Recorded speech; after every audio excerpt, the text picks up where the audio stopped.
Netcasts you love. From people you trust.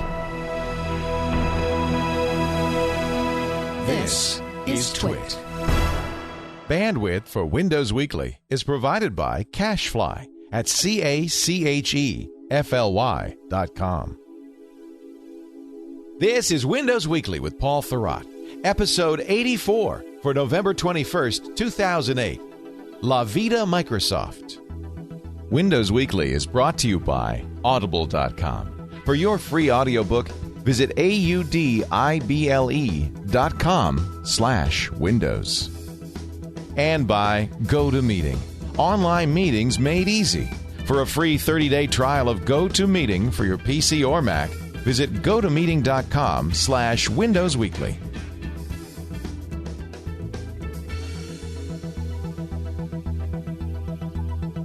Time for Windows Weekly, the time we get together every week to talk about all things Microsoft, whether it be Zune, whether it be Xbox, whether it be Windows, whether it be Bill Gates, whether it be churros or the Conquistador. It don't matter to me. We'll talk about it. Mr. Paul Thurrott is here. He is the man behind the super site for Windows at winsupersite.com, a really great site. Also, a news director for Windows IT Pro magazine, and the author of Vista Secrets. Hey, Paul. Hey. Giving away more books? Yeah, I gave away some last week, and we haven't shipped them yet, unfortunately. So we're gonna wait until we do that before we ship out anymore. It's always or before we announce any more giveaways. But yeah, we'll have more soon. That's great. You've given away how many now total? Let's see, 40. That's plus good.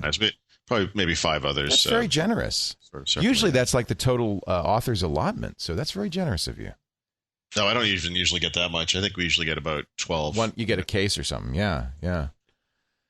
Well, thank you. So we'll let you know the next giveaway, and congratulations to those who won. Did you do? You just had people send you an email this time. You didn't do the Gears of War thing this time. You're right.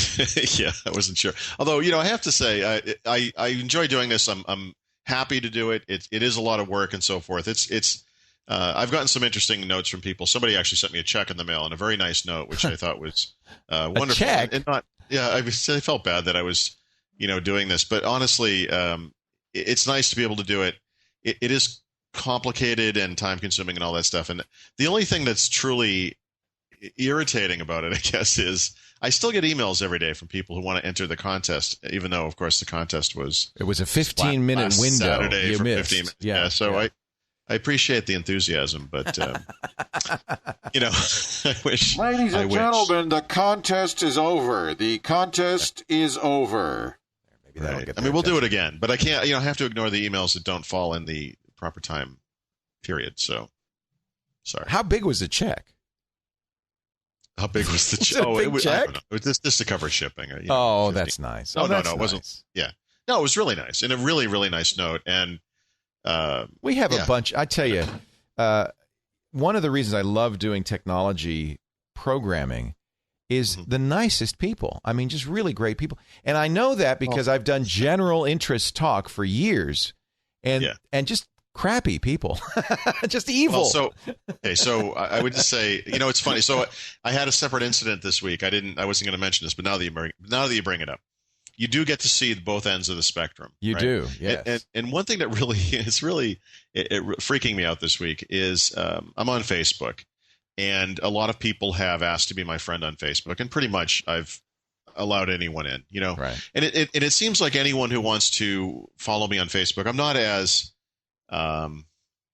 active, let's say, on Facebook as I am, say, on Twitter or obviously my sites and so forth. But, I occasionally update the status line or something like that. So I went to the Celtics game the other night with my brother, and we were talking about Facebook. My brother just got onto Facebook. And I said, I haven't updated my status. Maybe I should mention that I'm here. And I had the iPhone app. So I took a picture of the stadium from my seat, and I said, hey, I'm at the Celtics game. Celtics game. That's cool. So, well, it's cool, except that somebody on my friends list actually made a comment to my status that said, oh, Boston teams all stink, and you're a bunch of whiners and losers. What? And this is a friend of yours. Yes, and I have to think to myself, why would you what is that? Yeah, what is like? that? Why would you do that? It's out in the world. If there's some guy on a Mac News website who disagrees with something I write about the Macintosh, I completely understand that, even if I don't agree with it. But you're going to be my buddy on Facebook, and then you're going to leave some little, stab in the back remark on my status. It's as if, like, see, nobody would ever do this. The guy was at the game and walked up to you and said that. Nobody would ever do that. But that's the internet in general. No one would ever walk up to me and They're say trolls, anything like that. right? And I always try to tell people, behave as if I'm there, because I am. Well, listen. As I've told my kids many times, if you want to learn one lesson in life, you just treat people the way you want to be treated. Yeah. Everything else on top of that is great. That's a very good point. Yeah. Anyway, I bumped this guy off my list. My new rule is no more stupidity. Zero tolerance. Yeah, it's just, come on, really? I mean, I just don't get that. So yes, there's the guy on the one end of the spectrum, and most of the people do fall on the good end of the spectrum that I deal with. I think zero stupidity tolerance is a good thing. Man, what is that? What did you think this was funny? I don't know. So, all right. Well, we'll talk next week about some Windows. You know what? There's a big story that kind of surprises me. I mean, there's a lot of big stories. We should talk about Jerry Yang finally, getting yanked, as you put it. That's yanked. And it must have been yanked because the guy was fighting tooth and nail. He's the guy who put the kibosh on the Microsoft deal.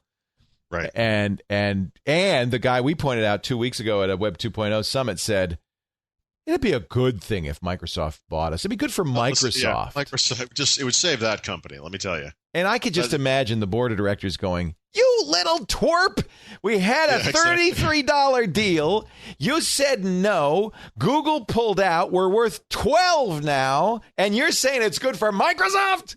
You're out of here. Steve Ballmer took his shoe off, banged it on the desk, and said, we will crush you. We will crush you. Is there any chance? Do you think there's any chance at all that Microsoft would come back now to Yahoo with Yang gone? Because then that's the story that Yang has said, we're going to search for a CEO. I'm going to move upstairs back to my chief Yahoo role, which is basically chief nothing. I'm going to have an office, and that's it. No. I think, what they've said, they've actually came out explicitly and said, we are not interested in buying Yahoo. That train has sailed, I almost said. To make some metaphor, yeah. I am. You know what? Here's what I think. I got a prediction. The person they're going to bring in is going to be like a chainsaw Al Dunlop. They're going to bring in a person whose sole job it'll be is to sell off all the pieces, because at this point, what do they have? Think about it. So Microsoft said they were interested in a search deal, and that could be buying the search business outright. It could be doing some kind of deal like Google wanted to do with Yahoo. Okay, fine. But aside from search, what does Yahoo have exactly that could be considered a valuable asset? Here's my scenario. So, they have some. No, they have things like. Oh no, I'm not asking rhetorically. I think they do have a few things. They have quite a few things. They have Yahoo Mail is the number 2 mail package right after Hotmail. They have Yahoo. No, I would say, but yes. Okay. If they have Flickr, which has some value. Yep, I mean, Flickr's it may not huge. be. It's got traffic. It may not be monetized, but that's the problem. Is that Yahoo hasn't been able to monetize any of this stuff with the right people that could be monetized. Precisely. So I think the board, and if I'm a shareholder, this is what I say: sell it off. Let's get some value out of this. And by the way, I think that's what Steve Ballmer's thinking, and he's thinking, I'm going to wait till the fire sale, and then I'm going to pick up whatever parts I want, which is probably search and mostly online ads, right? That's what they really want. And I could see him picking up Flickr even, to be honest. I mean, sure. When I look at the online landscape out there right now, I think, obviously Google has search is over. They control search. That's why I don't think search has any value. Exactly. Yeah. Although now Calacanis told me this. And, he started Mahalo. And I said, why you start Mahalo? You're not going to beat Google. He says, you don't have to beat Google. Every 1% of the Google share that you get is worth $1 billion. So 2%, if you have 2% of the market share, if you're a small niche engine, what does Yahoo have? It's got 30 or 40%. There is some value there. Sure. So that's I think the reason. There are other things online that are interesting and can make money. I think some of the stuff that Microsoft's doing around email, instant messaging, photos, and social networking. There's some value to that stuff. And Yahoo has some platforms there. Yahoo, there's a lot of good stuff at Yahoo. There's a Yahoo user interface library. I agree with you. The problem, though, is that Yahoo's technology is completely incompatible with Microsoft's. Yeah. And it doesn't make sense for Microsoft to pick up a lot of that stuff. It might make sense for someone else to pick it up. Right. It might make sense for Yahoo just to continue as a smaller company too, by the way. Right. There's no reason you can't decide to scale back, look at the stuff that we do really well, and pick your niche and just run with it. Keep the search. Google for all of the stuff that they do, really is an online advertising company, but basically from the consumer standpoint, from the user standpoint, they're a search company. And right. I mean, they have all this other stuff going on, but they're big and they're powerful and they're successful right now. They can afford to do that. I don't think Yahoo has that opportunity. They really can't afford to be all over the map. Well, if you look at Yahoo and Google, which roughly started at the same time, Yahoo's a little older. That's where Yahoo went wrong, is they couldn't figure out a coherent strategy for all their acquisitions. They over-acquired, they overspent, and then it was just a bunch of properties with nothing tying them all together. This is typical dot-com boom stuff, right? Because these guys had no idea what they were doing. Yeah. They had plenty of money to spend, and they did. Yeah. And they have all this stuff, and it doesn't make any sense. Give Microsoft some credit. I mean, they're late to the game in many ways. But the stuff that they're doing with Windows Live 3 that I sort of babbled through last week, at least there's a coherent strategy there. And for all the stuff that they're doing, it all kind of does work together and works with third-party services. It's actually pretty exciting. I mean, there's some pretty good stuff going on there. Although, to play the devil's advocate here, I think Microsoft does have a little bit of the Yahoo disease, where it seems to be a lot of, in fact, many people, you included, have talked about. They have a lot of the Yahoo disease. The difference, though, is Microsoft has money. Yeah, right. You can afford to do that. I mean, Yahoo, unlike Microsoft and Google, they just don't have, the resources at this point. Right. They're falling apart. This is the death spiral, right? This is the toilet flushing sound has occurred, and you have to scramble for the edge of the bowl. So I think they need to figure out what they're going to do. They're still profitable. It might be, in a way, Microsoft hastened this demise by offering 33, kind of giving the shareholders the idea that maybe... I know. And then they turned that down. And, of course, it looked ludicrous at the time, taken in retrospect. Now.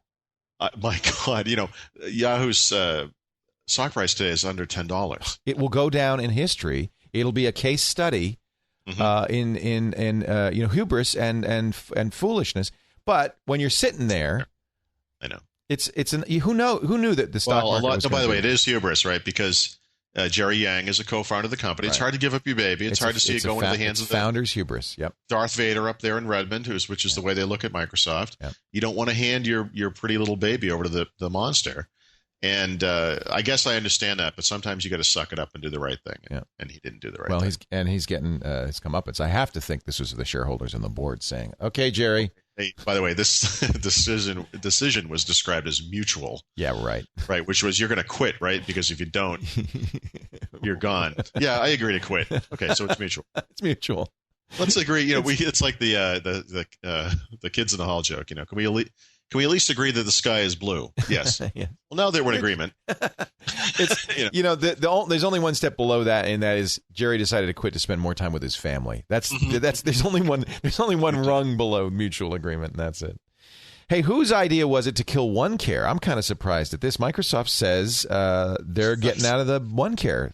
I don't know whose idea it was at Microsoft, but one thing I dredged up was a 5.5-year-old article I wrote where I said Microsoft needs to stop selling AV and give it away to Windows users for free. Yes. Because Microsoft creates this product that needs to be fixed. Yes. And a whole third-party business grew up out of there. Right. And then they got into the business, and they charge people for it, and that's insane. It's like coming back with an airbag or something and trying to sell it as an aftermarket product when you make the car. But wait a minute. Maybe the reason Microsoft did that is so that they wouldn't be stomping out Symantec and Trend. You know what? This is an argument that I have. I don't care, and I'll tell you why. Customers come first, right? And that's it. And those guys, Symantec and McAfee, for all the good stuff they do, really what they are is vultures who are piggybacking on vulnerabilities in Windows that Microsoft should fix. And just integrating this stuff into Windows is the right thing to do. So what they're going to do instead is give it away for free. They are. You have to go and download it. It's not going to be in Windows. And I think that's the reason. That and the fact that it's what they're describing is very basic functionality. In other words, it's not as powerful as OneCare was. Well, it won't include a lot of the stuff that was in OneCare, right? So OneCare was an all-in-one sort of security and PC maintenance package, right? It wasn't just about security. It had antivirus, it had anti-spyware, it had, well, anti-phishing now is in the browser, but it had these other capabilities, right? One of the cool ones that it has, well, still has, right? They'll sell it until mid next year, is a tool that you can go in and look at all the stuff that's starting up in the system.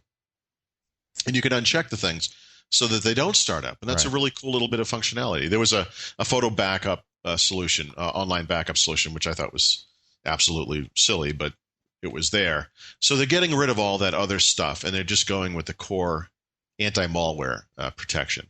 And so interestingly, the antitrust concerns go away because, they're not bundling it in the OS. Right. And they're not really competing with the big security suites because they're not offering all this other stuff, right? If you look at Norton today, it does all kinds of things. Yeah, but I have to say, I'm going to look at it. OneCare traditionally was not the best antivirus. In fact, it came out pretty low on the tests. But if it's free, I've always said all you need for spyware is Defender. If it's, I'm gonna, as on the radio, I'm gonna probably say, hey, this is all you need to do. You got the Windows firewall, you got OneCare, you got, or whatever they call it, 2Care, and you whatever 2.0 care, half a care, I don't care, and you've got a hardware router. That's all you need. You don't need to buy anything else. Almost certainly, that's exactly what it's going to be. And I will look at this. It's codename Moro. Obviously, that's not going to be the name of the product, but Moro. Whatever this thing is, Morrow? No W. Moro. Huh. Yeah. Oh, maybe like Morro Bay or something. I don't know. Moro. Like tomorrow. But this is, when you're a Windows user and you're someone like me who has to install Windows all the time. I mean, I go through this litany of things every time I install Windows. Right. One of the things I always install is Windows Live, for example. Right. This will be and an AV package, It'll right? be on the checklist. Yeah. This will be one of the things on the checklist. It's going to put AVG out of business. I mean, it's as good as AVG, and it's the same price. Well, AVG's always been about upselling you to the next thing anyway. So if you run AVG 8 today, the free version, there's a big advertisement in there for their Internet Security Suite, and it does other things. It has improvements over the firewall that's in Windows, for example, and other features. So well, and we have a sponsor on the radio show, Nod 32, and I don't have any trouble saying this is, look, for $40 a year, you get a better antivirus, more thorough protection. But if you don't want to spend any money, the free products are going to go away. If you don't want to spend any money, just download this. Right. And that's probably all I'll do. I mean, I have had. I mean, of course, I don't visit a lot of the sites that cause people problems. Right. Exactly. I do. I know what not to do. I'm always perplexed by people who come to me and say, "Hey, I've got this weird virus thing." Right. Really? Right. Really? Well, how do you do that? I mean, seriously, did you put a sign in front of your house that said "Invade me" or something? Pretty much. So, I've had very good results with the free tools, AVG in particular. So, well, mostly because at this point it's belt and suspenders. It's too late once you get a bad guy anyway. Right now, the most important thing I say is behavior. Change your behavior. The antivirus is just your backup. In case you screw up. Sure. I mean, nobody. An antivirus isn't going to protect you if you do dumb things like open attachments or don't install the updates. Then an antivirus can't help you. Right. I don't think. Well, seatbelt can only do so much, Exactly. If you drive into walls, sorry. Right. Hey, did you get the new Xbox update? Did that come down? I did. Have you seen this thing? I probably, is it automatic or do you have to? Well, the first time as long as you log in to Xbox Live, you'll get one of those update blips. Then probably my kid's done it because he has the Xbox in the garage, so he's probably done it. I haven't seen it though. Yeah, my son was waiting for me to get up. I think it was yesterday, and he was hopping around like a little madman. He said, "Come here." There's a new blades. Is it just new blades or what is it? Is it completely? No, it's different? completely different. It's completely different. This is the one with the little Wii guys. Yeah, and that's the thing I don't like about it. I have to say, the interface is nice. It's funny because it looks like something completely new, but actually, if you're used to the way that the Zune works or Windows Media Center works, it has that same crossbar UI where you can go right, left, and up and down. And it's nice. And it does this. It's got these panels that kind of appear to fade off into the distance left to right as you look at it. And it's very attractive looking, except for these stupid me things or whatever they call avatars. God, they're awful looking. They're just terrible looking. And the thing that really, the reason this is bad is they're not optional. Oh. I can't get rid of this little goober guy. Oh, that's not so. Good. Of course, it sort of behooves me to make him look like as much like me as I can. And what I'm left with is this little stick figure cartoon reject, that just, and he hops around like a little moron in the corner. It's like, stick a dunce cap on the thing. What is that? Yeah. I don't understand why they did it, because the rest of it looks beautiful. Well, actually, I should say, some people will like that, right? I think the Wii proved that there's a bigger market out there than the hardcore video game. Sure. The kids will like it. Yeah. Fair enough. But most of the people who own an Xbox 360 are guys like me that want to play Gears of War and Left 4 Dead and these other games. And this thing looks, this is the exact opposite of what I want this thing to look like. It's terrible. So I think for the kiddie crew, the girls, the non-hardcore gamer types, yes, okay, fine. But I think for the rest of us, they should have at least made it optional, where I could just turn that stupid little thing off. And when you navigate your friends list now, instead of a list of names, oh no, it's like a room of these stupid little hopping morons. Hey, you want to play with me? Hey, they're all waiting. Hey, hi, Paul. Hey. Oh boy. Hi, come on, let's play. It's really sad. That is not like, good. That's a dumb thing. Why would they do that? Did they test it? Here's how they tested it. Look, the Wii outsold us 3-1. Yeah. Time to do with the Wii. That's not why the Wii outsold the Xbox 360. No, it's not. And by the way, typical Microsoft maneuver, It's not the little people that didn't make. It really, really freaks me out. It's too bad. Can I make it look like you? I mean, can I make it? Could it? I mean, can it make it look kind of like me? I mean, I don't know why they. Because if I had a little pocket Paul, that might be all right. I would enjoy having a little pocket Paul. Until I had to start smacking him around because he back talked too much. But this thing it's too bad because the rest of it is nice. Yeah. And one thing I really like is that there's an Xbox guide. You press that gray circular button that's in the middle of the controller, and it brings up this. Well, it used to bring up a sliding panel, but now it brings it up right in the middle of the screen. And what's funny is that thing that comes up in the middle of the screen actually uses a Blade UI like the old UI, which is really interesting.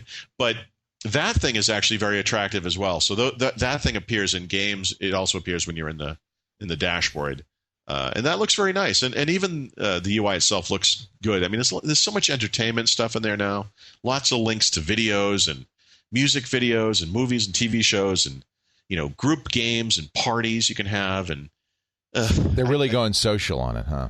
Which is fine, like I said, which is fine. But they really should have, and maybe will in the future, add some functionality where you can just turn some of that stuff off. Yeah. And that would just make it, I think, more palatable to people like me who just are not interested in the silliness of this. I mean, I know that I stick with the Xbox 360 for a very specific reason, and did not, go to the Wii. And wow, here it is right in my face. Thanks for that. I don't know. I don't. I'm still excited. Anytime, isn't it funny how we get excited about a new operating system or an update to something? It's like free. I'm going to download it. Everything's going to be fresh. Listen, I have a problem. There's absolutely no way I'm not going to install this. Yeah, right? It's like having the house painted. It's just, Yeah, it is. It's shiny and new. Right. There's no doubt about that. So okay. Could you not? I mean, could you not do it? I mean, could you turn it down? Could you not do it? I suppose. I don't know. I never tried that.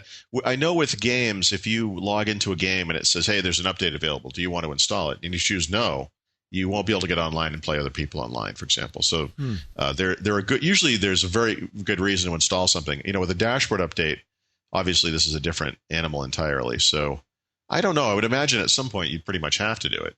Yeah. But as of today, I'm not positive. Of course, I saw the thing and installed it immediately. Yeah, everybody's going to do that. We're all... Oh my god. Oh, shiny pretty. shiny pretty. It's like a free gift. Well, that was the other thing, too. You talk about a little moment of truth there. You come downstairs, you see your son's hopping around like a little madman himself, and then you realize I did this to him. Yeah, why is he like that? I don't know. Well, no, I do know. What do you mean? Why? I mean, because I'm like that. I mean, but maybe it's a natural human thing. We're all like that. Sure. I don't think you made him like that. Maybe you did. Maybe it's your fault. I was going to take the fall, but okay. No, I don't think so. I think that's a natural thing. Now, I will go look and see, because Henry is very cool. And I don't think Henry Henry, it's interesting. Henry is more like I think he's not a nerd. He's not a geek. But he's typical of his generation. He's completely comfortable with technology, uses it all the time. Right. First thing he does in the morning is check his MySpace. He plays all the games. but he has no enthusiasm. And I bet you, I'm going to ask him, did you notice there's an update? I bet you he won't. I think he's kind of more typical of the, it's kind of part of the background for them. They do. Well, you notice this one. I mean, it looks nothing like it used to. But doesn't do it automatically. You have to say, yeah, update me. But it does slide up in front of you and say, there's a dashboard update. Did you want to install? Oh, I'm very curious. I'll let you know next week. Yeah. I'd be very curious. So he must have seen it. Well, my wife would resist this, right? Yeah. If there was some way to leave that question box open and keep working, that's what she would do. But that's because, like my wife, she's not completely literate. Well, is that right? I would say, not only does she not care, she actively goes out of her way to not do stuff. You know what I mean? Well, because probably like most people, she's afraid of what will happen, and then she knows how to use it as it is. That could be. Any change is risky. Right. God forbid. Yes, right. That could be. That's pretty common. I don't think Henry's that way. I think Henry, it's just his generation. He's 14. His generation, it's just it's part of their milieu. It's their environment. And I don't think he gets all excited about updates. Now, he wants Gears of War 2. Well, that's right. So, in other words, he turns this thing on with a specific purpose in mind, right? He's going to play some game. Yeah, and a shiny, pretty update. It's like, not going to make a big deal. No, unless it bugs me so much that I have to do it. I guess I'll have to do it, but I don't. He's not afraid of it. It's just not. It's not his purpose in life. So maybe you did make your kid like that. Wow. Well, moving on. No. Hey, this week. Psychology today. No, I've just noticed. I think there's different kinds of kids, just like there's in adults. That's why we did on Tech TV Call for Help and Screensavers. Screensavers was for the enthusiast like you and I and your son, like you and me and your son, who would get excited about this. That was the Screensavers. And Call for Help was like for your wife and my wife. It was people who use it as a tool and who they don't jump up and down because there's an update. It's like that's not. The new phone book's Actually, here. It's funny you say that because when I bought my wife a Mac Mini, probably 3 years ago now, at some point about a month after she was up and running on this thing, I asked her, "How's it going with the Mac?" And she said, "What do you mean?" It's just a tool. I said, well, how's it working? She actually said, literally, "What are you talking about? It's a tool." Exactly. Exactly. Wow. Well, yeah, of course it's a tool, but it's a tool that you interact with every day. I mean. Are you happy that your son is more like you, though? I mean, I wish Henry were shared my enthusiasm for this stuff a little bit. I see. Well, I'd say it's good and bad. Yeah. Right? It's mostly good. So I'm worried about this sort of OCD nature of some of the behaviors we have about technology. Yeah, but but everybody in his generation is going to be like that. That's for sure. Or most, anyway. So, Microsoft must be looking at, Black Friday's coming up in a week from today. Already, retailers are saying it's going to be bleak. Circuit City, Chapter 11. Yep. Best Buy said the worst, holiday shop. The only people who are doing well are Walmart because it's cheap. So I'm sure people like companies like Microsoft are saying, what are we going to do to jumpstart holiday sales? Are they doing anything? Yeah, not so much on the software end, but there are Xbox 360 bundles. I think we talked about the price drop. Maybe it might have been a few months ago. But that wasn't a whole lot. And I'm telling my wife, we're not buying a car till January. We're not doing anything. We're going to make them. This is mean. We're going to make them suffer. We're going to want the retailers to beg us. We're going to want us. I want to see a 50 to 70% drop, and then we'll buy. I see. If you do that enough, you might be begging them to come back. The whole economy, gone. I see what you're saying. I'll be living in a cave, and I'll say, God, I wish I had an Xbox.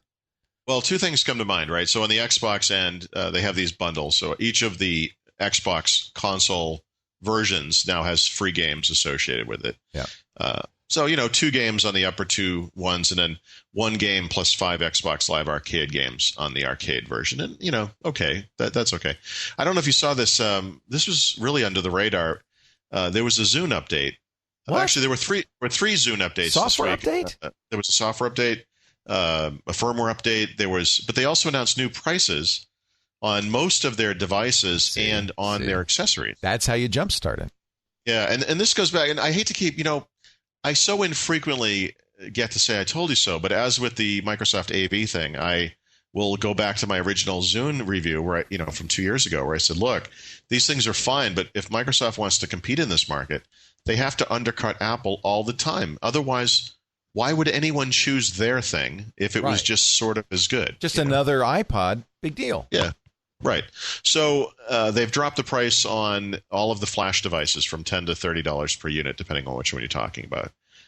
So, for example, the 16 gig version, which used to be $199, is now $179. And the biggest savings is on the 4 gig unit, which is now $99 versus $129. So, good. I think that's smart. I'm sorry. Oh, he's gone. Jeez. No, I'm trying to. Chat room is. I can't see any of the chat room, so I just want to see some feedback from.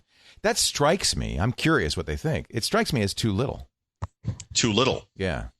Well, I guess when it's $79, you can't cut too much, but it seems like you're gonna. Do you think that they'll go even farther? Is I guess the question. No. Not before the end of the holidays. I think this is it. I always thought that their accessories were really expensive. For example, the old pricing on there's a car pack and a home AV pack. These things were $80 a piece previously. Now they're $60 or $60. I think the other one's $69. That's more appropriate. I think. Yeah. Interesting. I see. I'm thinking January. January. Hey, listen, none of us might be left in January. Nuclear you have winter. money to spend. You better spend it now. I'm just thinking, but don't you think that if you really wanted a deal in technology, that you would not get it before Christmas, you get it after? Traditionally, January is good anyway.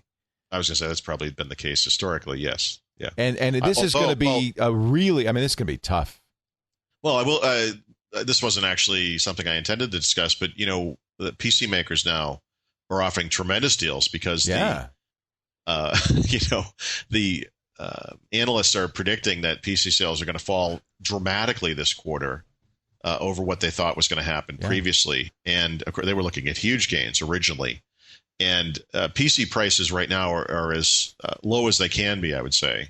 There's no margin. They're making $1 a machine or something. Yeah. So if you're in the market for a PC, absolutely, this is probably the time to get it. Or I can't January. imagine. You don't think they'll go any lower in January? I just can't see how they could possibly be cheaper unless they're clearing them out as part of a going out of business sale, maybe something. I don't know. The analysts are saying now Dell is in deep trouble. All of these guys are. Yeah. And when I see HP selling a TouchSmart, which is kind of their top of the line for like $12.99, I know, it's crazy. It probably is a good time to buy. Although we've been saying for years, prices have been going down for years, and we finally maybe gone too far. We put the screws to the PC manufacturers. The margins. Well, I think the reality is, given the way that the economy has gone and how bad it's been for so long, it doesn't really matter how cheap this stuff is. For some people, they're just not going to be able to afford this stuff anyway. So I guess the point is, if you were in the market for one anyway and can afford it, right. Now's a good holding time. off, I don't think is going to work out. No. This might be the right time to do it. No. But watch for Black Friday sales. I know Apple's going to do, as usual, some big Black Friday sales. I bet you all of them are going to do. I've gone past several years. Most years, I've actually gone to Best Buy at 4 o'clock in the morning or whatever time. On that Friday. Just to sort of enjoy the freak show. And I don't actually ever mean to buy anything. I just go there to hang out with I'd be very curious if you go this year. If it's going to be like the Frankenstein scene with the people and torches, I think it's going to get violent. You think? Or the other way around, there'll be nobody there. Oh, no, they're going to be there. They're definitely going to be there. Because everyone wants to save as much money as they can. Yeah. I think it's going to get ugly. Interesting. Well, we'll see. Well, next week, can you give us an update? Battered and bruised. Paul will come with a black eye. My intention is to check it out, just to see. I'll be very, very curious. I'm going to predict it's going to be nobody will be there. It's going to be really quiet. I went to Best Buy. I think we talked about this a week ago Friday at 10 o'clock in the morning when they opened. And there was a crowd of, that's right. I think 30 people out there. Yeah, you're right. Because a $40 or $50 or $60 game is a cheap enough thing that at least you got something. I think a $60 game is expensive personally, but I was really shocked by how many people were out there, given, again, like the economic conditions. Right. All right. I guess they're home. I guess none of them have to go to work. So what the heck? They're all out of work. What better thing to do is shoot some people while you well, no, I shouldn't say that. Yeah. But I mean, shoot some people in a video game while you're out of work. There you go. Yeah. We're going to take a break. Coming up, IE8. We've got updates on Windows Mobile. More Zune stuff we should talk about. More Zune stuff to talk about. And we're going to do something new through the rest of the holidays season. Paul and I have our tech gift pick of the week, in addition to his tip of the week, his Vista tip of the week, and his Vista software pick. So a little shopping for you. Before I do that, though, I do want to mention our good friends from Citrix. They make, of course, GoToMyPC. We talk about that all the time. And let's not forget GoToMeeting. What a great product GoToMeeting is. This is, when you're in business and you're trying to cut corners, the first thing that you want to cut out is those expensive flights. You still have to meet with your clients. You still have to meet with colleagues, but you're not going to travel. Even a drive across town now might be a little too much. That's where GoToMeeting just really comes in. Yeah, you're making the conference call, but it's still as effective as an in-person meeting because you can show them stuff. In fact, GoToMeeting now has built-in voice over internet, so you can even save money on the conference call. Works on Macs and PCs, and it is amazing. So here's what you do. You could go right now. Go to gotomeeting.com/Windows. It won't cost you anything. Just use my name, Leo, when you sign up. Actually, if you go to gotomeeting.com/Windows Weekly, I'm sorry. Gotomeeting.com/Windows Weekly. You don't even have to use my name. Gotomeeting.com/Windows Weekly. But before I'm done, you'll have it installed. Then the next time you got a conference call, say, hey, I've set up a meeting. Go to gotomeeting.com. Your client will say, well, I don't want to install any software. No problem. You don't have to. Just go to gotomeeting.com. And here's the meeting ID. They enter in that 6-digit number. And all of a sudden, they're seeing your computer, your desktop on their screen. So if you're showing them the PowerPoint, the websites, the documents, you can work on documents together. You could say, well, here's a first draft. What do you think of this paragraph? They say, well, let's move this around. They can do it. Training, this is an amazing technology. And because you pay one low monthly fee for as many meetings as you want, you really save money. No, you don't have to look at the clock. You don't have to count your meetings. You just, as often as you want to use it. But use it free for the next month. Go to gotomeeting.com/Windows Weekly. Gotomeeting.com/Windows Weekly. I think you're going to love it. These guys at Citrix, there's nothing better. It is the best solution out there. I want you to try it today free. Gotomeeting.com/Windows Weekly. We thank them so much for their support of our program. We really appreciate that. Paul, let's see. Let's save the people. We're going to save the people some money here. Yeah, that is sort of a theme today, inadvertently. Yeah, well, I think it's going to be a theme for a while. So in that vein, right, one of the Zune announcements that occurred this week is that people who subscribe to Zune Pass, which is their subscriber service, which costs $15 a month, now get a credit for 10 free tracks per month. So typically, now I'm already a subscriber. Does that apply to me, or is it only new? Yes, it does. No, it applies to everybody. It's virtually all of the songs that they offer. They also said that by the end of the month, that 90% of the music that they offer on the service will be available in DRM-free MP3 format. So I have a Zune Pass for $15 a month. That means I can download and listen to anything, but it expires if I don't continue to pay my $15. However, I can slowly 10 songs at a time. Yes. Start downloading the stuff I really like. See, that is a great combination. You use the pass. That's a great combination because you find new music with the pass. Exactly. Then you buy the stuff you really like with the credits. Now they don't roll over, so you have to do it every month. But 10 free tracks, that's $10 basically. If you are in the mode where you're finding new music, that's great. That puts the price of this pass essentially at $5 a month. That's what it should have been. That's awesome. I think that's really right on. In fact, that's what I give my kids as an allowance is $10 a month for on iTunes. Mm-hmm. This is great. And I love it that it's going to be DRM free. I really like that. Yeah, and I was curious about that part of it because I was thinking, what if they do this in such a way that you have to have WMA music or something? No. You literally get a credit and you go and buy the music. So you pick the music that's MP3, and of course most of it will be MP3 anyway. I believe as of today it's 2/3. That's really good news because I still use iPods still, and I might want to move my music over to my Mac, or I might want to play it on my music server now. It's great. I can. That's really great. Fantastic. Oh, I love that. Thank you. Also, and if you are a Zune user or if you're just a Zune software user, there is an update. Zune 3.1 came out this week.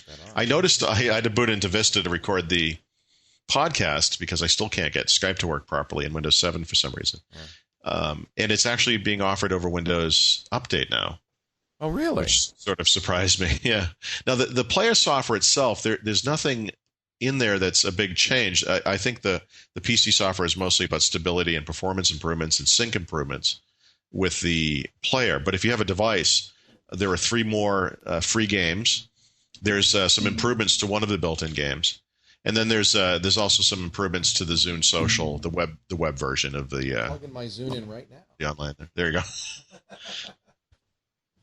Yeah, pretty nice. So anyway, unexpected, and one of the things that we have talked a lot about with regards to the Zune is that historically these guys have put out their big release and then they disappear, for months at a time. And 3.0 only came out about, I think it was a month ago. So that's pretty fast then for an update. Yeah, and not a huge update or anything, but for them, this is actually pretty unexpected and it's nice. And a lot of these, it's a little update, but it's just some good stuff. So they're good for them. So I'm signing in. Will it automatically? Oh yeah, update now. There you go. Yeah, it should. Yeah. Addition. I think that's great. Yeah, I've been using just a little 4 gig Zune as a just kind of as my introduce myself to new music kind of player. But now it may have more utility. See, that's the kind of little smart marketing things that could make a big difference for Microsoft. That's very clever. Yeah. Yeah. It's good. IE8 update. Yes, they have announced that they are releasing another beta. It will come out early in 2009. This doesn't surprise me, frankly, because when Beta 2 shipped over the summer, they said, well, we're going to look at the feedback and see what it says, and then we'll determine if we need another update or if we're ready to go into release candidate mode. And clearly, the users have spoken. I know that I have given them some pretty serious and negative feedback because, Beta 2 breaks half the web.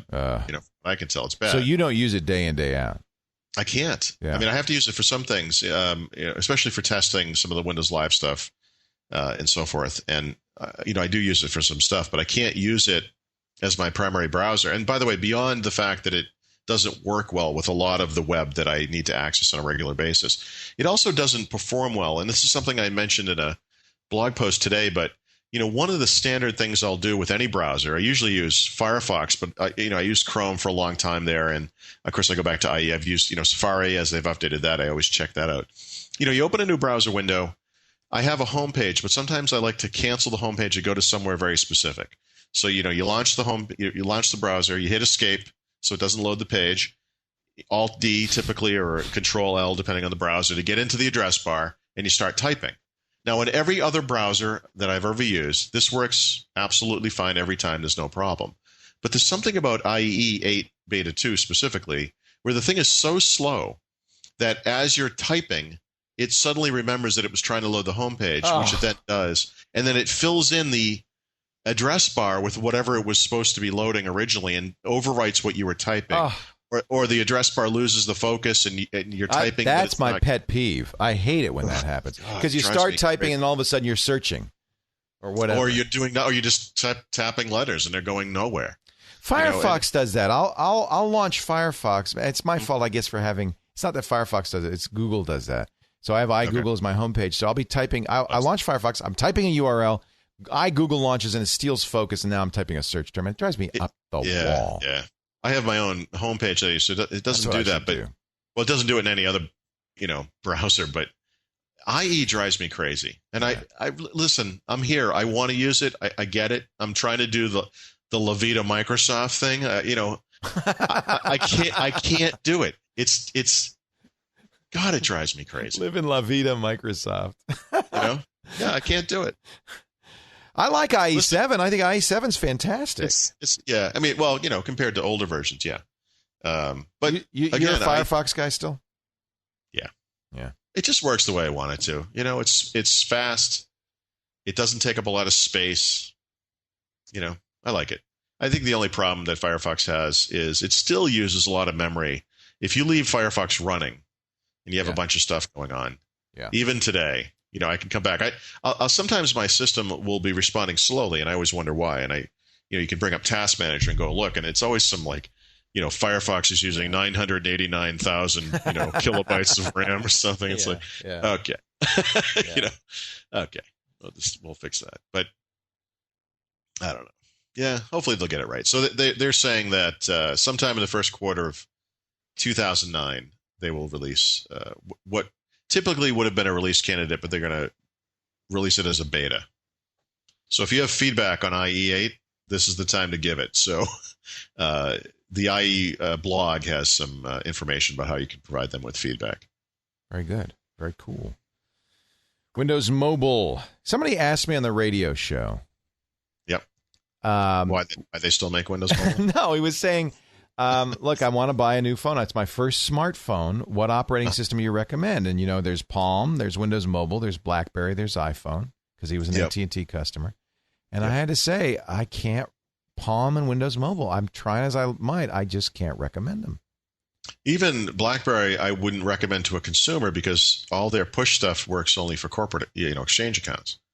And that's the big point of the BlackBerry, right? So, the iPhone is another example of one of those things. I'd love to go the Microsoft route if I could, but, it just works the way I want it to work. It's great. Right. So, I wouldn't recommend that to somebody either. I mean, Windows Mobile is in such a state right now. It's like Windows was 20 years ago. It's just, it's just painful. Yeah. And hopefully they'll fix that. One of the things that came out this week was Microsoft is prepping a version of IE6, that 8-year-old browser, for Windows Mobile. And this is considered a big deal on Windows Mobile because, like I said, this thing is so far behind the times that you can put an 8-year-old browser on it, and it's like big news. Right. The problem is it's going to require a 500 megahertz processor on the phone. So they're not going to make it available as an upgrade yet again, meaning you have to get a new phone that has this thing built in order to get it. So, once again, I'm trying to be enthusiastic here. And I just, it's like they turn the screw every time I try to get geared up for something. It just freaks me out. It is too bad. It is too bad, yeah. You think it's over? I mean, or do you think that... No, I don't think it's over. But with the smartphone market, I would say before the iPhone came out, a smartphone meant a business tool, right? It was a thing that wasn't just a phone. It did a lot of PIM type stuff, right? And, Palm qualified even though they had kind of a cutesy OS. And obviously the Windows Mobile devices and the BlackBerries of the world, all those things qualified. And maybe some Nokia devices that ran on their own thing. Today, smartphones have exploded into the consumer market thanks to Apple. And they're something different. Smartphone today, you're really talking about something that's a multi-purpose device. Something that does phone plus a bunch of other stuff, usually with internet access and onboard applications and app stores increasingly part of the deal and so forth. So I think in the consumer market, Microsoft has a lot of work to do. I think they're okay in the business market for the foreseeable future, but I just think there's going to be a lot of players. It used to be just a handful, so it was pretty easy for Microsoft to own a significant chunk of the share. But when you look at the chunk of the share compared to the overall cell phone market, Windows Mobile is not going to be a big part of that. Do you think? iPhone at least gives them a template for what can be done. Maybe they need to look at it. But they are doing that, and unfortunately, they're leaving it in some ways to the handset makers because they're moving so slowly on the OS itself. So these people are all busy writing the little front ends for Windows Mobile, and they're coming out with phones that have touchscreen. Even my wife said, you watch TV at night and you flit around the commercials, and there's all these phones, and they all look like iPhones. They all have touchscreens. And, she said, what, does every phone on earth look exactly the same now or something? What's going on, And that's the type of thing. When something like the iPhone comes out, it does inspire people essentially to copy them because they want to, kind of suck off the success of it, I guess. But that's not happening in the core OS anytime soon, right? I mean, Microsoft's not going to come out with an exciting new version of Windows Mobile in the next couple of months. So I guess they're kind of dead in the water. Yeah. It's too bad. Yeah. It's a competitive marketplace, and the thing that must be a little galling to Microsoft is that Apple beats them to the music business with the iPod. Sure. Then Apple comes into their business and suddenly is the number 2 manufacturer of smartphones. Well, if you think about it, the circumstances of both of those things are exactly the same. In both cases, Microsoft had something in place. They worked with partners. So if you want to look at music stores, Microsoft at first didn't have their own music store. They relied on their partners to have music stores. There were third-party movie stores. I mean, by the way, Cinema Now, I just saw a news story about them. They were sold, I think, to Sonic today. Oh, really? Oh. Cinema Now went into business renting and, well, I think just selling digital movies in 1999. I know, way ahead of the market. That's how long they've been around, right? Yeah. I remember going on business trips years and years ago and renting movies from Movie Link and Cinema Now on my computer so that I could watch them on my laptop when I was on the trip. Right. Years before Apple ever came out with anything like iTunes or the iTunes Store and so forth. Same thing with Windows Mobile. You know, Windows Mobile came out of the Windows CE work that all started back in the mid-1990s. They've been in the market for years, and Apple came out of nowhere. But this is, this is a classic case study if you think about it, right? I mean, Microsoft was pretty successful. Well, pretty successful in the phone end. They were, I suppose, reasonably successful in the digital media end. But it took someone like Apple, Apple specifically in this case, to come out with something really exciting to just get consumers excited about the market. Of course, this is the way the industry is, because Apple had a menuing windowed GUI in 1984 and kind of sat back on its laurels, and Microsoft, took them 6 years, but by 1990, boom, it's all over. I suspect the comeuppance nature of what you just said is not lost on people like Steve Jobs. But I think it could go the other way another time, right? I mean, this is the business. It's just the normal way it is. First to market very rarely means success. Well, look at Cinema Now. I mean, they were there too early. And I still have in my head, rightly or wrongly, the impression that, it looks crappy. Because in 1999, it did. I did have this thought as I was reading the story. Cinema Now was sold, I want to say, for $3 million. And I know that Movie Link was sold to Blockbuster sometime in the past year for $10 million. So these things are worth in the single-digit million-dollar range. That's how much they're worth. Right. If you look at Apple's movie and TV store and the sales that they make, and I mean, I wonder how much money they make and how much that. They don't. Yeah, so I don't know. But obviously, the reason that it's successful, though, is because what these things really do is support the products that are successful, the iPhones, the iPods. And to a lesser extent, things like Apple TV. Right. So they're really there as part of an ecosystem. When you just do that one thing, if you're Napster with the music store, or you're Cinema Now with the movie store, or you're Rio, when they used to make devices or whoever, you're only getting that little sliver of the market, right? And those companies just tend not to be very successful. Well, I think Apple said many times, we don't make much, if any, money on what we do. Yeah. It's really to sell iPods. They don't have to. It's an iPod thing. It's almost like they have to have the business there. Right. So if they don't, someone else will do it. And they don't want that because their deal is they want to have control over the whole ecosystem, Right. And that obviously has worked out really well for them.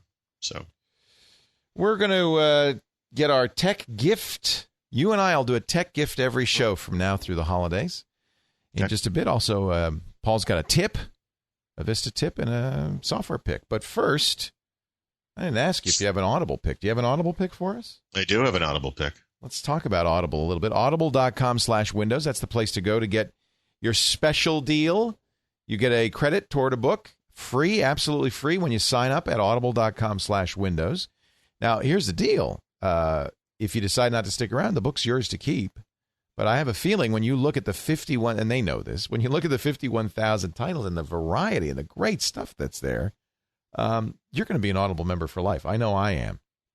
I joined Audible. It's kind of like Cinema Now, right? I joined Audible and when it first started, like 2001, for the same reason that you did, Paul, which was to, have something to listen to on my trips and so forth, and mostly my commute. And I'm just hundreds and hundreds of books later. It's how I prefer to read books. I've just become so used to it. I just love it. It's just the greatest way to listen to a book. You like thrillers. You're kind of the thriller guy. Mm-hmm. What do you got? What do you have today? Is it a thriller? No, actually, this week I have to admit I didn't get this one on Audible, but it is on Audible and it's unabridged. The reason I didn't get it on Audible is they offered it through the Kindle early, and if you ordered it early, you got one of the stories ahead of time. So it's a collection of short stories by Stephen King called Just After Sunset. Oh, just came out. Yeah. Is it good? Yeah, it just came out. Yeah, I just finished it the other day, actually. It's fantastic. It's all over the map as far as, some of it's straight horror, some of it's just gross out, some of it is really just reflections. You can tell, it's funny now, as I get older, I sort of understand where the ideas for these things come from, because you can sort of see the themes and so forth. Something I wouldn't have noticed when I was younger. But I love him, though. Once you start to get to know who he is, you have this kind of appreciation of his stuff. So I love the reminiscence. The memoir stuff to me is very interesting. Yeah. So there's a lot of post 9/11 type stuff in here. There's a lot of, like I said, the final stories are real, as he describes, even grossed him out, and it is that kind of thing. But I looked at the Audible version, and there's a lot of different people doing it. So I don't know if it's a different reader on each story or how they're doing it. I think it is. Yeah, they have some big names. Stephen King does read some of it. It looks really, really good. Yeah, it's a great collection, so definitely can recommend it, having just finished it. So definitely one to check out, especially if you're a fan. The name again? Just After Sunset. Just After Sunset, the newest collection of Stephen King short stories. It is on Audible. It's interesting. They released it at the same time as the book came out. Audible didn't used to have much Stephen King stuff, and it always bugged me a little bit. And clearly they've, this is what Audible does. They go to the publisher and they negotiate the audiobook rights. And they've become much more aggressive about really getting publishers who don't either do only abridged versions or don't do recordings. And they've been great at adding to their collection. And now almost every Stephen King book is there in both abridged and unabridged. And I'm really happy about that. This is the newest from Stephen King. This could be your free book. Just go to audible.com/windows on your commute, in the garden, on their way to work, cooking dinner. This is what I've started listening while I'm cooking or cleaning in the house. Audible.com/windows. We thank them so much for their support of Windows Weekly. So, tech gifts. I like this idea. You came up with this idea. I think this is great. I mean, here we are. Yeah, especially, and I want, in other words, I don't want to recommend something like a $900 server or, that kind of thing. I mean, it should be relatively thrifty, given the fact that we're talking about tech products and so forth, things that I think are useful and fun and, whatever. There's just a ton of stuff out there now. Yeah, and that's the thing is it's a little overwhelming. I'll start because I have fallen in love. I'm going to do this on the GizWiz next week with something I've known about for years, internet radio. Okay. And it just kind of took me off guard. We started to do an internet radio stream, and I set up a server. And as a result, I had to learn about not only serving it, but how to get on the directories and stuff, because there's a number of directories. And I found this site called Reciva, RECIVA.com. And on Reciva, they have a directory. It's kind of the directory for manufacturers. It's like TiVo has the television show directory. It's kind of like that. Right. Get this, Paul. Almost 15,000 stations are on Reciva. But this is what blew me away. 22,000 on-demand stations. So, for instance, the BBC, NPR, many of these stations, you can go to their on-demand channel and say, I missed All Things Considered. I'd like to listen to it. You don't even. This is amazing. This is mind-blowing.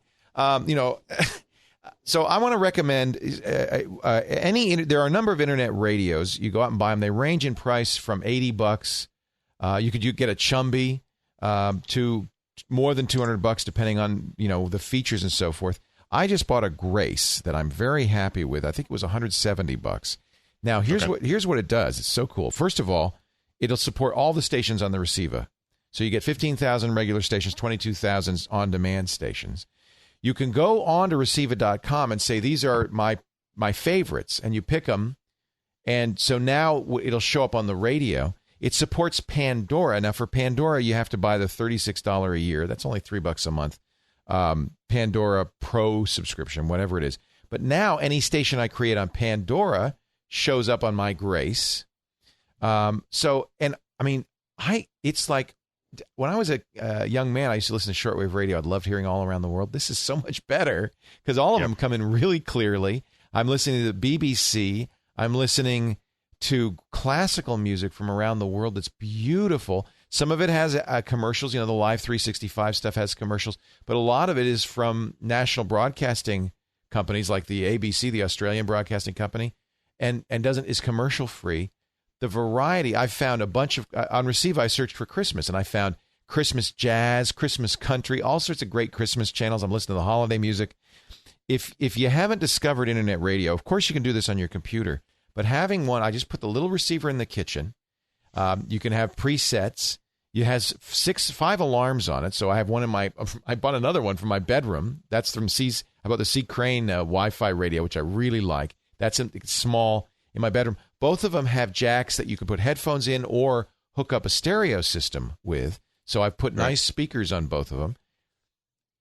I hate to say it, but I don't know why anybody would subscribe to satellite radio with this stuff. This is. I was just going through this with the gym I go to, was looking for an alternative to satellite radio. I was just thinking about this as an alternative. Incredible. Now, all of these are Wi-Fi. The C. Crane has an Ethernet port in the back, so you could go wired, but they all support Wi-Fi. They all support WPA as well as WEP.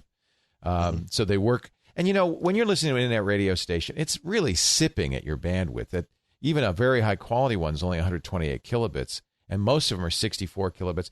Some of them are in great stereo. I mean, I'm listening to classical stations in stereo. The quality is better than, it's incredible.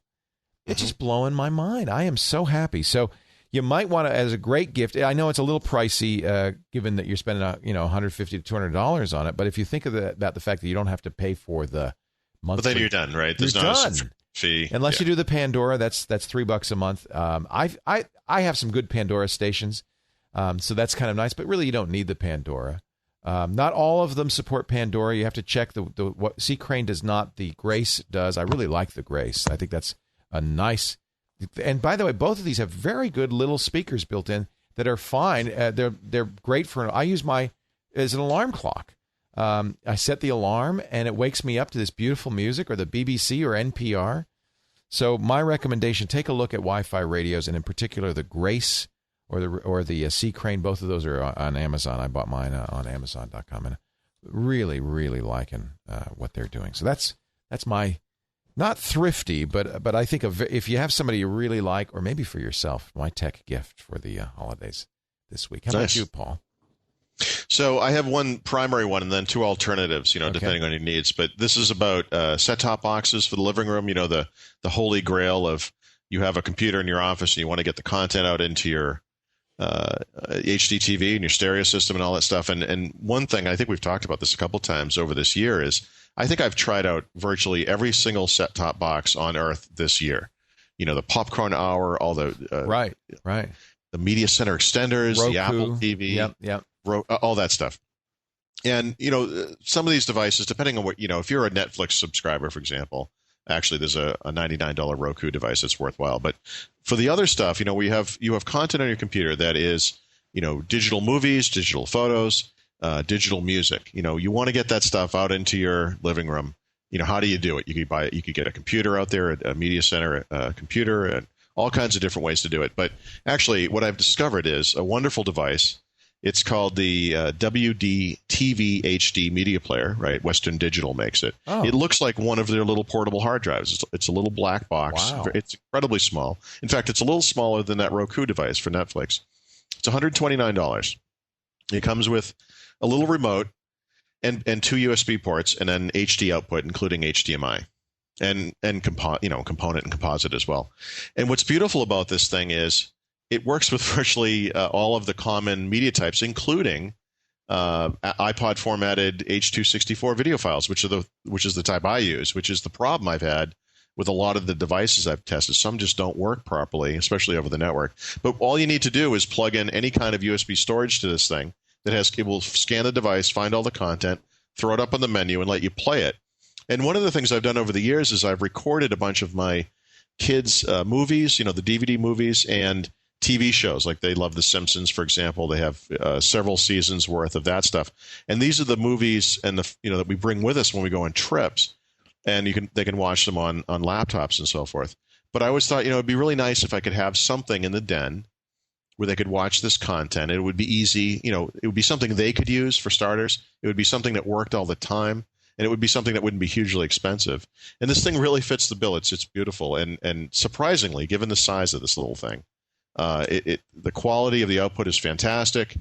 It works really, really well. So I can recommend it. I'll write a review of it sometime before the end of the year up on the site. But I just wanted to throw this out early because it's brand new. It just came out a couple weeks ago. And it is a fantastic little device. Cool. We'll put a link in the show notes. Now, alternatively, though, I wanted to say, if you have an iPod or a Zune, you can actually do something very similar for even less money. You can obviously go the expensive route and get like an Apple TV, which starts at $229, or a Media Center extender, which I think starts at about $300, if I remember correctly. But iPod users can buy a dock and an AV cable for about $100, and that's essentially an Apple TV right there. I mean, the only difference is you can't sit back on the couch and navigate the UI up on the screen, which is unfortunate. If you have a Zune, you're in even better shape because you can buy a home AV pack for $60, and this includes the dock, cables, not HD cables, but regular cables, and a remote control. And you can, in fact, navigate the UI from the couch with the remote, which is beautiful. And optionally, you can buy component HD cables, and you can get the output to look even better. And both of these things are really inexpensive. And a lot of people already have these devices, and rather than buy yet another thing, right, where you can put your media on something else, you got one. Why not just use the thing you already have? The media is sitting there on a device. Just plug it in and go. And both of those things work really well. I've done both of those. I think that's a great suggestion, and people forget about that. You forget you can do that.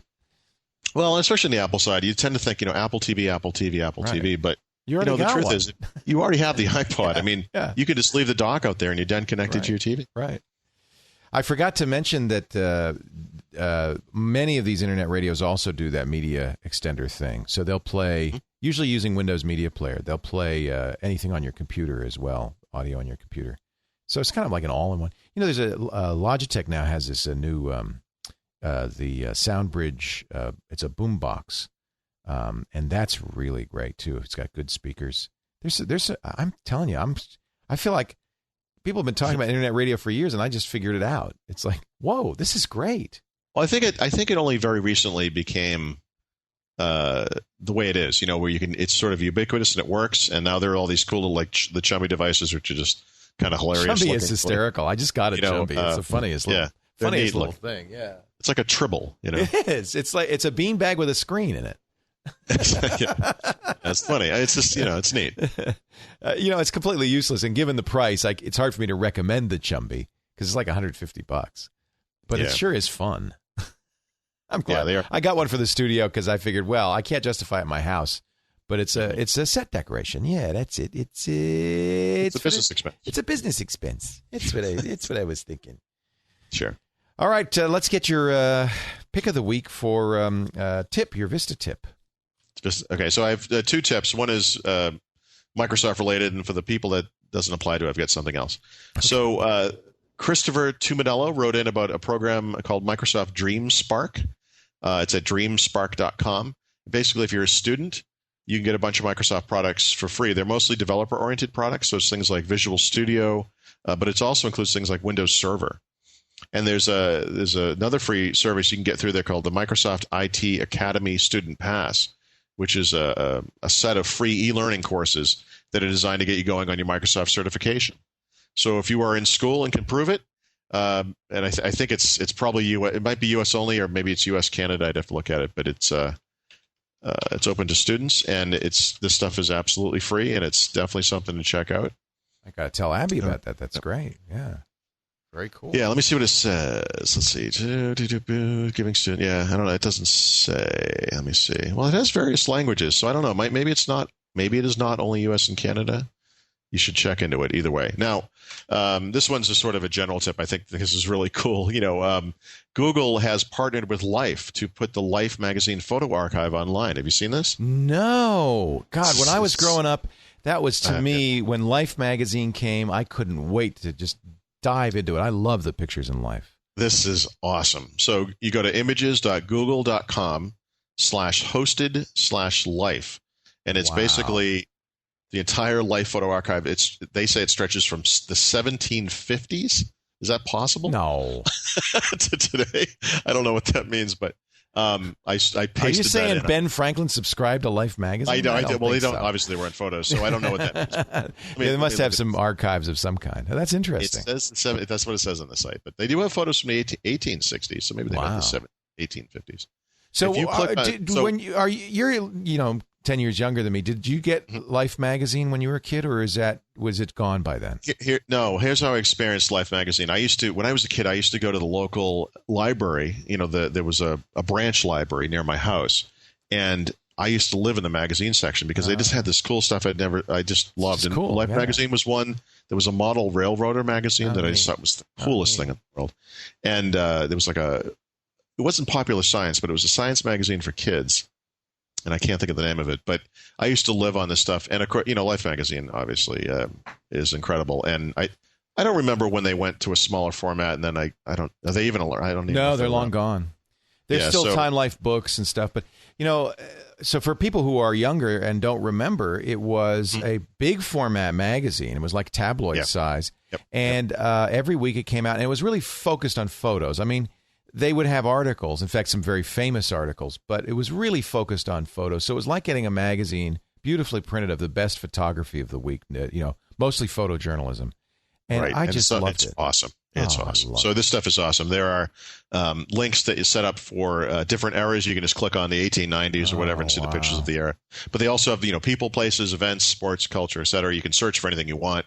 If you know something was in Life magazine, you want to find it, or if you're just looking to see if it was Life. When I read magazines, old Mad magazines, it reminds, because I can tell exactly what era, how old I was. I remember reading that. I'm sure I'll have that same experience. I'll look, I remember seeing that picture. It'll bring back those memories. It's amazing. Wow, I can't wait. Classic. Along those lines, somebody sent me a link to Library of Congress has put a lot of photography online. Oh, really? Oh, man, including, and I'll see if I can find the link for our show notes, a Russian photographer who was taking pictures in the 1870s, 1880s, and he was using a process where he would take 3 pictures, it's almost all still lifes, red, green, and blue, and then merge them. So that's it's beautiful color photography from 150 years ago. It's incredible. Right. Mostly of Russian life, peasant life. It's very, very interesting. So, I think more and more we're seeing this online.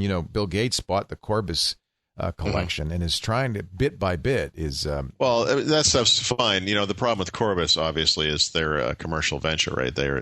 He bought the Bettman archives. Yeah, and that's fine. But, I mean, you can't see it. No, I agree. And they're slowly digitizing it. Well, apparently what was happening, a lot of these were printed and were fading away, or the negatives were falling apart. So they put them in a cave where they can control humidity and temperature, and they're slowly digitizing them. But I think you're right. I think mostly what they're going to do with them, as what they do with most of the Corbis stuff, is license it. Right. Be nice if they released it, because this is our history. This is amazing stuff. Really amazing. Oh, I'm so glad the Life's online. I'll do it right after the show. I'm going there. Very cool. And before we wrap up, I think you don't owe us a thing, because this has been a jam. Well, actually, I just wanted to say also, software of the week is just Zune 3.1. If you haven't checked out Zune, even if you don't have a device, just check it out. It's great stuff. I already got it. And now I'm putting all the Christmas music on my Zune, the seasonal music. It's a little early, I know, but I look forward to that time. Well, a lot of fun. I wish you luck at your Best Buy on Black Friday. We'll talk. Well, I will. What are we going to do next week? Thanksgiving is next Thursday. So and I'm not going to be here on Friday. So maybe what we'll do is record the show on Wednesday if you can. Okay, I'll send you a note, and then so I guess we won't find out what happened at Best Buy, but we'll do it. We'll find out in 2 weeks what happened at Best Buy. We'll find out eventually. Yeah. And have a happy Turkey Day. You find out that I slept in. Who knows? You should. What are you doing for Thanksgiving? Do you do a big deal or? Yeah, we do a big family thing. And actually this year, I want to say for the first time, we're going to do it here. Oh, boy. Yeah. So you are in charge of the turkey. I am the turkey. Wait. So how are you going to cook it? Where do you come down? Are you the flash fried, deep fried one? Are you the fast roast? Are you the barbecue? Where do you come down on the turkey question? I love that there's a debate about this, because the truth is there's only one way to cook a turkey. Oh, what is that? You have to cook it upside down. Oh, you're right. That I agree with you. Do you brine? Because, yes. Yes. He's a briner. Otherwise, the breast meat gets dry. Right. The problem with a turkey, right, is it's the breast meat. It's too big. To cook the inside, you have to destroy the outside. The breast meat cooks too fast. The dark meat cooks too slow. And never the twain shall meet. So, upside down. Although I've been doing a rotating thing. Oh, that's probably a good idea as well, actually. Yeah. There's a plus and minus. The minus is you let heat out of the oven, so it slows it down. But then, best recipes, which I love, Now we're talking about going far afield. I know. It's okay. But best recipes. Do you know about them? They're in your neck of the woods. It's a test kitchen where they will say, okay, well, what's the best way to cook a turkey? And they'll cook it every way possible. Have taste testers, and they'll say this is the right way to do it. So they have a whole cookbook. It's a pretty complicated method. It involves brining the night before. Brining is key to keeping it moist. And then they speak of this issue. There's some trussing involved, and there's some rotation involved. It's a complicated. There's some temperature changing involved. But they say it's the only way to solve this issue of getting the dark meat cooked without drying out the breast. That's awesome. So you sound like you've been paying attention, though. You know what you're doing. I'm actually nervous that I know anything about this, but yes. There is a funny, we showed it on Munchcast. There's a very funny video from like the Consumer Product Safety Commission of why not to deep fat fry a turkey. I honestly, the deep fryer thing, I'm sorry. That's ridiculous. That's the fighting words. There are people who are going to go, "Hey, you're crazy." I don't say that from the outside looking in. I have done it. Oh, you have? Okay. It is ridiculous and dangerous. And dangerous. That bursts into flames if you put too much oil and it boils over. If you ever watch, like, Alton Brown has a cooking show on TV. Yeah, I love him. He creates what I believe is a 3-ladder system where you like suspend the thing. It's the stupidest. It's unbelievable. Well, I hope everybody has a wonderful Thanksgiving, and we will probably talk the day before Thanksgiving, but we'll air the show the day after. Paul Thurrott is of course, the genial host at the Supersite for Windows, winsupersite.com. A great place to go. All of this material and lots more there. He's the news editor for Windows IT Pro, and his book, Windows Vista Secrets, is in bookstores now. All have a great Turkey Day. We'll talk again next week.